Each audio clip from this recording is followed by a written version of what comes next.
大家好，今天我们是圣经世界观这样一个对话的第5集。今天我们请到一个特别的来宾，他的名字叫 Jian Kinzer。那因为前国会议员 Bill 他有特别的一个工作，这一次不能来，所以 Jian Kinzer 也是我认识很久这样一位朋友，也是一位基督教事工的领袖。所以他的背景就是他是有一个基督教的学院，他是发起人、创办人之一，叫 Noah Webster College， 就在我们这个城市。Jian Kinzer 的话呢，是非常注重圣经世界观，他也是非常相信圣经世界观。他有一次参加了华人牧者团契在华盛顿 DC 的领袖论坛之后，我们参观了美国的国会，跟一些的美国的基督徒国会议员进行了交谈。那么 Jian Kinzer 呢，也参加了科尔森中心的圣经世界观的100人这样一个训练我也参加了这样的一个训练。所以呢，我们在这一期的这一个访谈的里面就谈论到 Jian Kinzer 的他的背景他参加华人牧者团契在 DC 的领袖论坛他在 Noah Webster 这个学院的任职。最重要要跟大家提示的就是他告诉我，他为这个大学为这个学院祷告了5年，然后呢他就发起了这样一个基督教的学院。那在这个访谈里面我就问到他已经有11年的历史，第一次招生是3个学生，11年之后是23个学生。最开始听他讲这个见证的时候，我是非常感动，但是同时我也笑起来了，因为我就想起了愚公移山这个故事。我就问他，你不觉得这是愚公移山吗？他说因为所有的美国的这些的名校都离开了基督教的根基，哈佛大学普林斯顿大学等等全部离开了。那我说这个愚公移山的中国人的故事，就是我祖祖辈辈开山不止挖山不止。他说是的我们在这里呢就是做这样的一个事情，所以我非常的佩服。在这里呢给大家做这样一个提示，愿神祝福大家，谢谢大家。All right, Jian, so glad to talking to you today. It's great to be here. It's nice to see you. Yeah, we remember many years ago in Washington, D.C., we had a Christian Leadership Forum. Yes.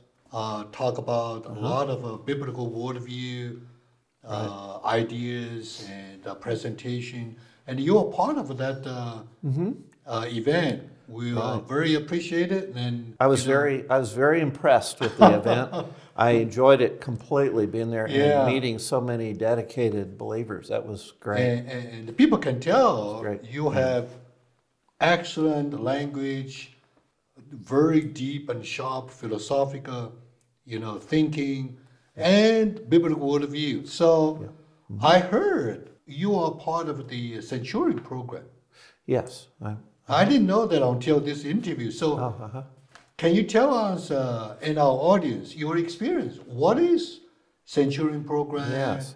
What you have been learned and, Well, I think the Centurion program is an excellent worldview program, and it included a lot of reading, key books of authors that are looking at and evaluating the Christian worldview, seeing how does it apply to business, how does it apply to education, how does it apply to family, how does it apply to every area of life, journalism, photography, everything, communications.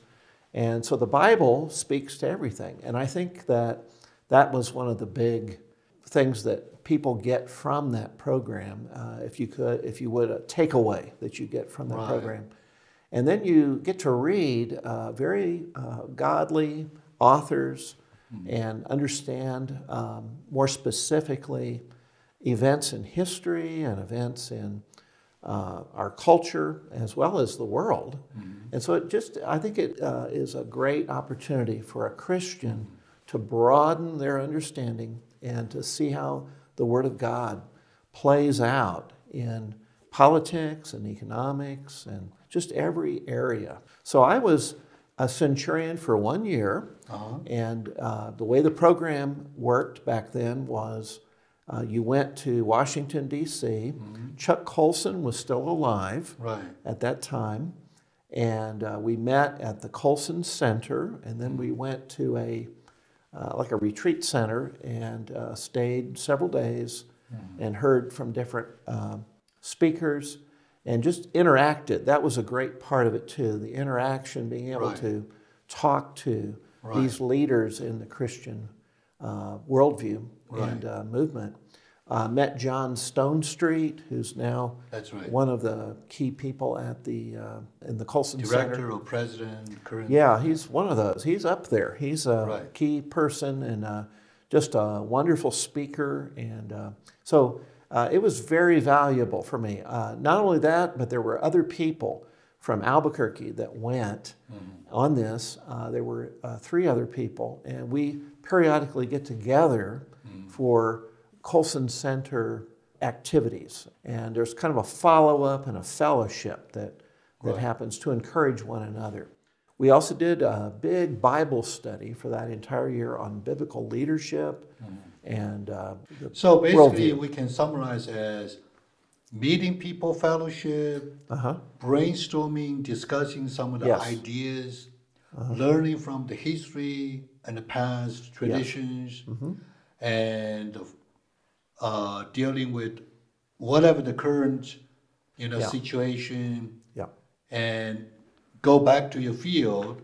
It's called spheres of influence. To take action. Is that the kind of a summary you can? Yes, and it just encouraged you to do that, and it gave you ways to do that, and it gave you examples, and we learned from people like William Wilberforce in England, who made such a big impact. We had one time discussed with Chuck Colson to have a Chinese extension, a Chinese program for the Chinese Christian leaders, either in China or in North America. So you are the president of Noah Webster College. I'm actually president of the board. President of the board. I'm acting president of the college, We don't actually have a full-time president, but the board does all the functions for the college. So is that your area you can apply Christian worldview? Yes. And really through the education, training next generation leaders, and also maybe the current church leaders. Can you tell people a little bit about Noah Webster College? I sure can. This was a Christian college that was started 11 years ago, 2009, and it actually began, men and women started meeting 5 years before that, praying about how to start this college. And the big question was, how do you maintain a Christian college so that it doesn't desert its biblical roots, it doesn't slide away and become a secular school? Like many Christian universities in the history. Yes. Harvard, Princeton, Yale, Dartmouth, all of those were Christian colleges at the start. And so we went back and we studied the founding of several of those schools, and we tried to evaluate how can we maintain a strong Christian basis, a foundation in that college so it doesn't slide away. And I met with former presidents of schools. I traveled to several Christian colleges in the United States, Liberty University in Virginia, Grace College in Indiana.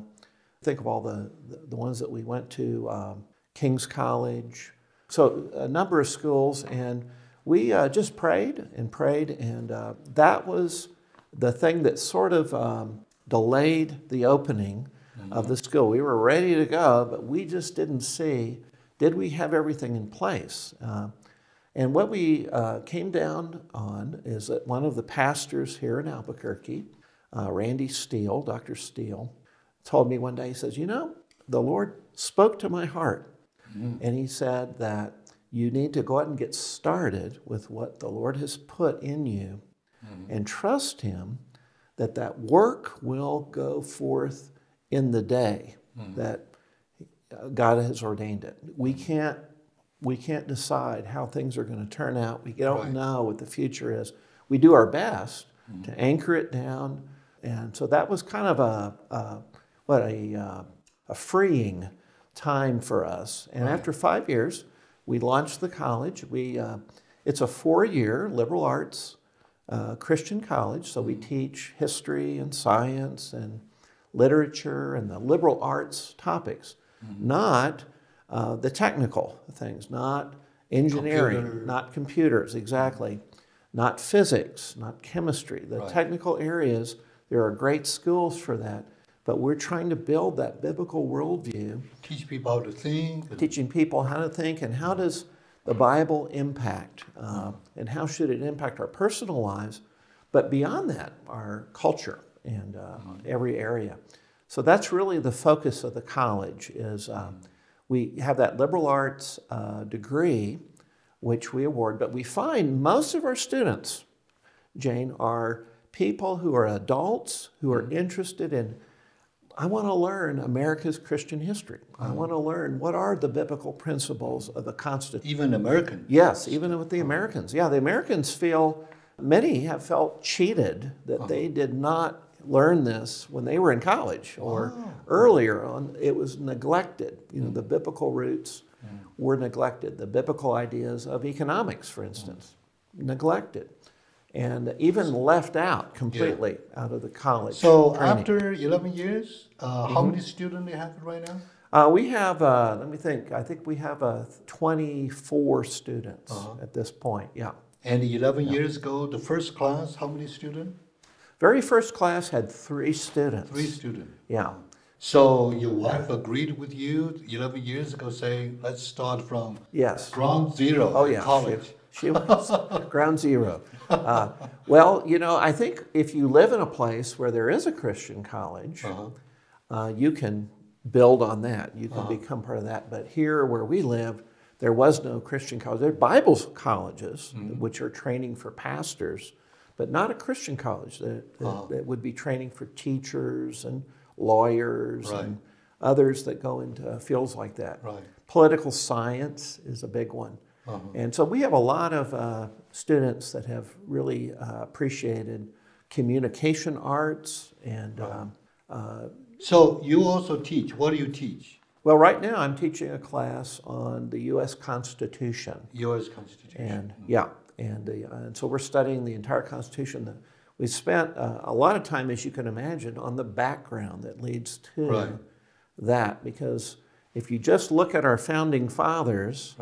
And they had real solid beliefs in a lot of ways, but where did they get that from? You know, as you look back in time, it's a study of that, and in many ways, it's a study of how do you impact a culture, because it's just individual people making choices and doing things that God leads them in, that make an impact in a culture. I heard your presentation, very, very impressive and touched my heart. Oh, thank you. And, you know, in a sense, I learned from you, and that's why I want you to come to this interview. Well, thank you. So did you see your students really make a difference in their lives and families and spheres of influence? Yeah, I think that when you have a class where the biblical worldview is presented, and then the way you teach it is you dialogue. There's a lot of back and forth. There's a lot of questions. We get the comment all the time from students that I never had a chance to ask my professor a question. The class was so big. They were just marching through. But, you know, when you have smaller classes, it's an ideal setting for answering questions and really kind of going deeper and making application. So we do cover a large portion of material, but we also answer questions that students have. And I think that's important because you have to get an idea of how do you apply what you're learning. It's not just information, but application. That's important. And I heard about your presentation about start a Christian college from zero, from scratch. Yeah. I was so shocked because I was doing a lot of education exchange. Yes. We brought a lot of students, Christian, not Christian, to New Mexico, to America. Yeah. And I would say many Chinese parents admire Harvard. Right. And we talk about Harvard because Harvard shifted away from biblical foundation. That's why you want to start with a Christian college. And I instantly thought about a Chinese ancient story of a weird grandpa. Weird grandpa, okay. A weird grandpa means I have two mountains blocked my way. Yeah. And I don't like that. I want to move the two mountains away. And he started digging the mountain, you know? Yes. Yes. And there's another wise grandpa says, you're so weird. You can't move the two mountains away. And the weird grandpa says, well, after generation after generation, and then I will eventually move the mountain away. Yeah. So, I mean, the whole village and people nearby was so touched. Everybody come to help. And God, so touched, he came down, take the mountain away. That's the story. Yeah. God was so touched. I said, John, you're weird grandpa. I get it. So I said, application, right? Application. Yeah. So I was so touched. I said, you're so courageous. Looking back about the Noah Webster College, a Christian college, do you have any, looking back, say, why should I do that? I mean, after 10 years and 12 years. You mean like regrets about Regrets? Or questions why we did this? Right. Or you get stronger saying, Yeah. I know I did the right thing. Yeah. Well, I think any time that you start something, I've started a business in tutoring homeschool students and providing classes. So I've been in education for almost 40 years. Is that right? That's a long time. So as a pastor and you're working with a church, there's times as a teacher or a principal working in a school, there's times when you look back and say, how are we doing here? And is this going along well, or do we need to make changes? So evaluation is always good, and it's always good to have a board and people that will have some input and can bring up things. And maybe you're missing something. So you may be the leader, but you're missing a perspective. So I think, I've had thoughts, should we continue with this ministry? Right. Or should we keep at it? We do know that things are hard. Any business, I know in business, businesses fail all the time because they'll make a bad decision and they're not meeting a need. So you're always looking at your classes. Am I meeting those needs? And are we helping families raise their children? Are we helping adults get a biblical worldview? And so you get input and you ask people. So I think that's a healthy thing to evaluate. And I would say, I've asked, should we keep this going? Should we keep pushing ahead, or do we need to change course a little bit? One of the things today in education is online learning. And there's pluses and minuses to online learning. And I'm a traditional teacher. I teach in a classroom in front, whiteboard, and I look at the students in the eye and I try to dialogue. I try to ask a lot of questions. My classes are a little bit Socratic in that way, and then we try to pose questions and get input. It's hard to do that online, but they don't respond. Yeah, there's just that screen. So it's different, but there's also some positives. You can reach places that you couldn't reach before. Right. You can rewind. You can watch it again. Right. You can do some things that are, some styles of learning can be very, very good. So that's been a big question, and we're starting to go in more in the online direction. And I've been encouraged by people to do that. We need to tape these classes so others can watch them, That is one of the reasons I think there's a strong possibility our Chinese churches and Chinese education ministries can work with you. You can reach out to China. We have a lot of Chinese parents and churches doing ACE-based. Here in America, it's called homeschool. In China, is homeschool-style Christian education. Okay. It's more of church-based and more of community-based, and So we do look for the opportunity to partner with your school. Yeah, I think so too. That's a great opportunity. You have a speech competition, that's wonderful. And, still there's a lot of English needs in China. Yeah. And also the Chinese churches and Christians, parents would like the kids to learn Christian values. Yes, yeah, you can learn a lot from online education. Right. And one of the things that I know in my education, and I don't have a PhD, I have a master's degree, and my master's program was a life-changing program that I went through. It was a program in Christian school administration, and it was directed by one of the most godly men I've ever met, who was a teacher as well. So everything he said, I would, right.